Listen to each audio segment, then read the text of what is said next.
Hello there, right here we have a brand new snapshot. This is for the 1.16 Nether update. This is version 20W19A. And today guys, we'll be looking into all the changes that come out in this new version of Minecraft. And there are some pretty big ones, especially to do with farming up mobs in the game of Minecraft, as well as addressing a bunch of bugs to do with villagers. And after this video goes live, we're going to be testing out all the new changes in more detail. Make sure to join our snapshot testing stream, which you can find the link down below for. And if you haven't already subscribed, go ahead and do that because we do a lot of testing as well as looking into the new features of Minecraft. And I'll see all you guys on this world after this review. Now let's get into all the new changes with the new snapshot. The first new feature of the snapshot is they added patches of blackstone as well as gravel to naturally generate in all of the new nether dimensions, in all of the nether biomes. We're currently sitting here in a crimson forest, and even here we got gravel as well as blackstone. This is a cool change because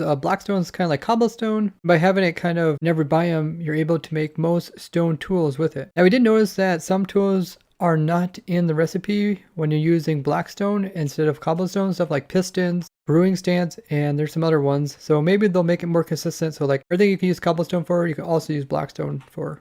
They also added patches of soul sand to be able to generate in the soul sand valley. So here we're down underground. You can see there's like little patches that just occur within the biome.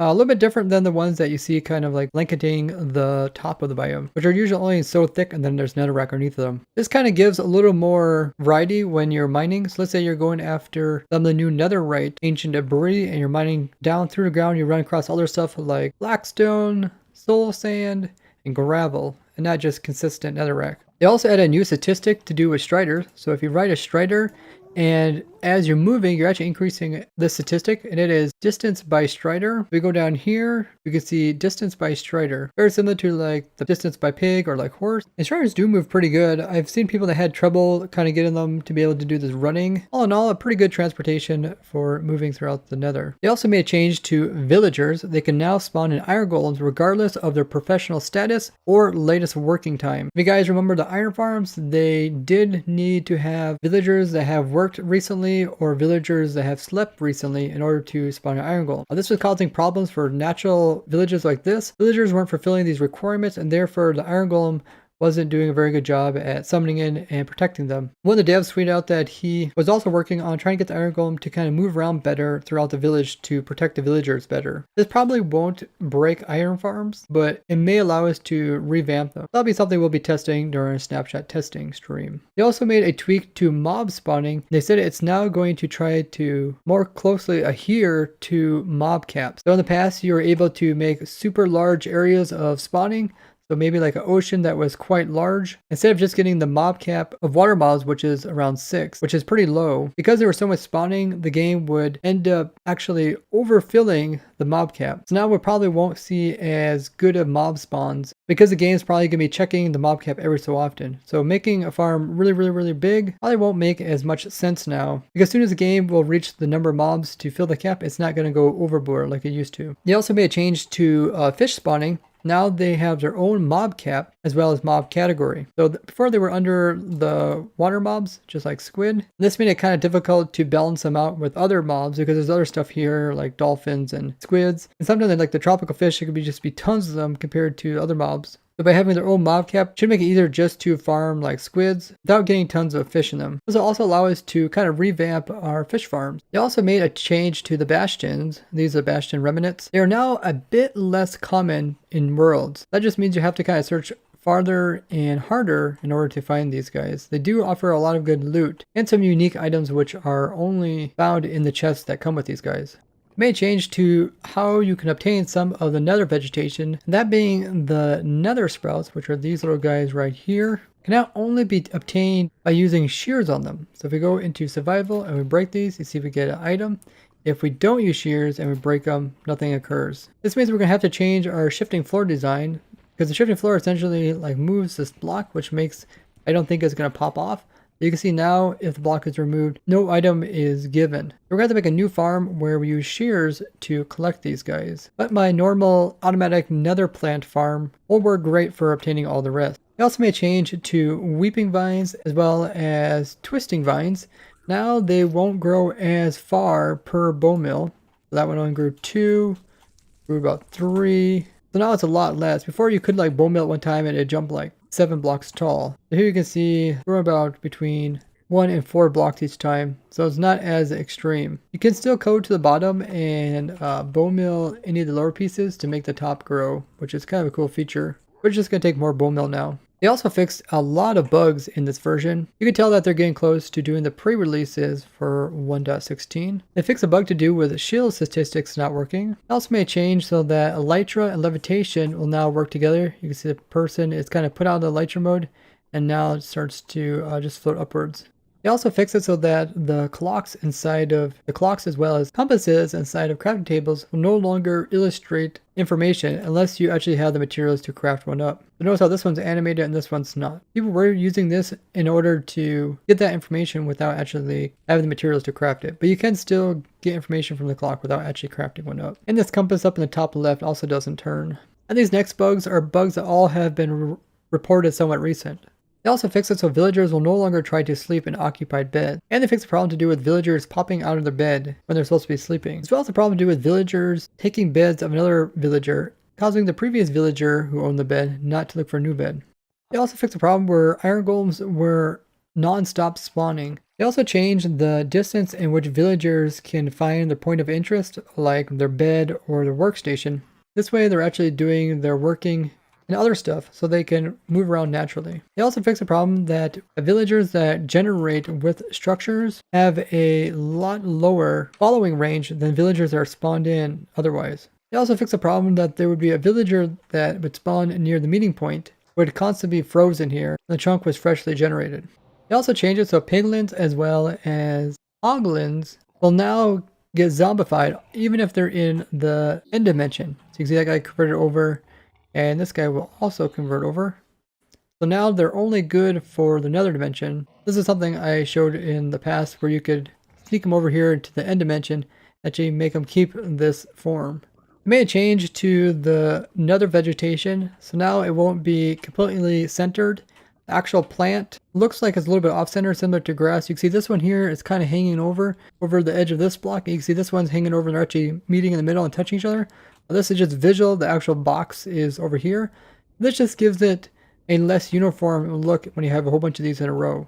They also made a big change, which is mobs can no longer spawn directly inside of wither roses. This was a pretty easy way to make mob farms, and I've shown this in the past, where you just put out a lot of wither roses and kill off a ton of mobs. So now you'll need to have spawning platforms for the mobs to spawn on, and then wither roses for them to be killed with. So this change is very similar to like mobs being able to not spawn in magma blocks unless they're able to be resistant to the fire damage. So like pigmen can spawn on here, but piglins will not. And that's why I use this for a pigman XP as well as gold farm. Same thing applies to the wither roses. Now, like wither skeletons will be able to spawn here, but you won't get any of the other mobs. So it makes a really great wither rose farm.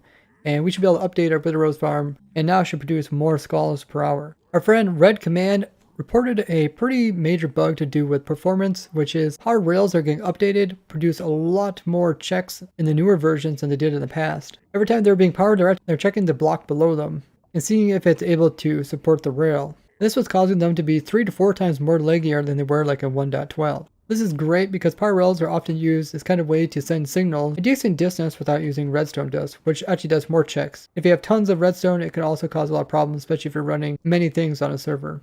They also made a change so Endermen will now teleport if they land on magma blocks. They fixed the problem with fish spawning with extremely high numbers, over 200 different entities of one fish type in just 5 minutes, and this was pretty problematic, especially on servers where people would kind of load big chunks of ocean, just have tons of fish, and multiple people do that, you just have tons of entities. And they've tried to address this in the past, but it looks like it went for a more straightforward fix this time.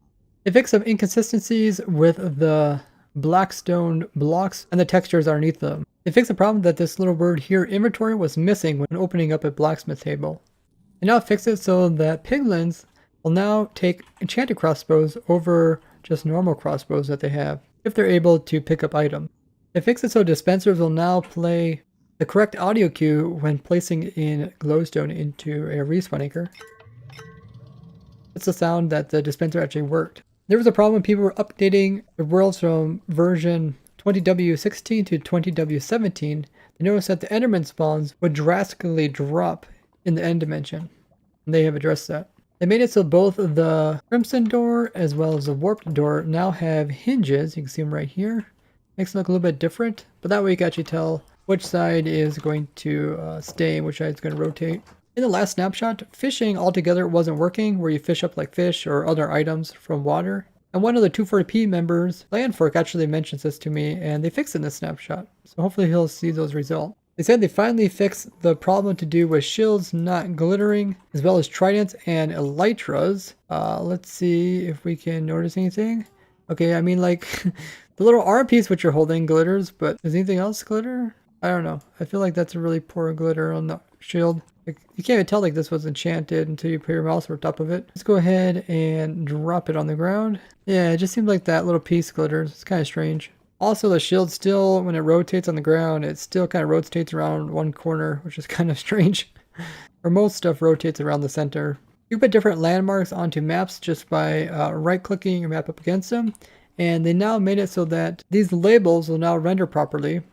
You can kind of see the banner I placed down there. To me, it looks like it's a little bit tilted to one side, even though I faced it straight on when I clicked on it.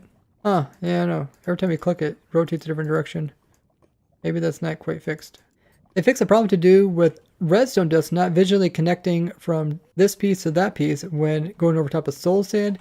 This little section here was missing, and now you can see it looks more normal. Something I mentioned in the last snapshot where they changed redstone. Don't play in the wither roses. They also changed it so that since it's now not just a dot but more of a cross, particles will actually come off of all parts of it rather than just the center. They slimmed down the font so it's not as thick for the different category sections in the creative menu. There was actually quite a bit of changes in this snapshot, especially since I designed farms. A lot of these changes have to do with farms. We're really going to have to rework quite a few different farms and make sure they're still working appropriately. Kind of surprised they didn't do more tweaks to kind of the redstone like they did in the last snapshot, because there are some edge cases that could probably be addressed. All in all, a lot of different types of fixes over a wide range of things in Minecraft. Definitely can tell they're getting closer to doing the pre-releases, making sure to fix a lot of bugs, especially bugs that were created in the new Nether update snapshots. If you guys know of any bugs that haven't been fixed yet, you guys can tell me down below, as well as make sure to report them on the Mojang page. You also can report bugs right from your game menu here. You can just click this button here, it'll take you to their page. And I'll probably be doing a video pretty soon going over major bugs that still haven't been addressed yet. Should be pretty interesting to test out these new changes in more detail during a snapshot testing stream. Make sure to hop on over there. Link is down below. We open up a brand new world like this where all the viewers can hop on. As we test out these new things, we got to design a bunch of new farms just with this snapshot alone. So I'll see all you guys over there. And make sure to share this video with your favorite Minecrafters so you can learn about all the changes that are coming out, as well as bugs that have been fixed. And leave a like on the video. Thank you guys for watching. I'll see you guys in the next one. Bye bye.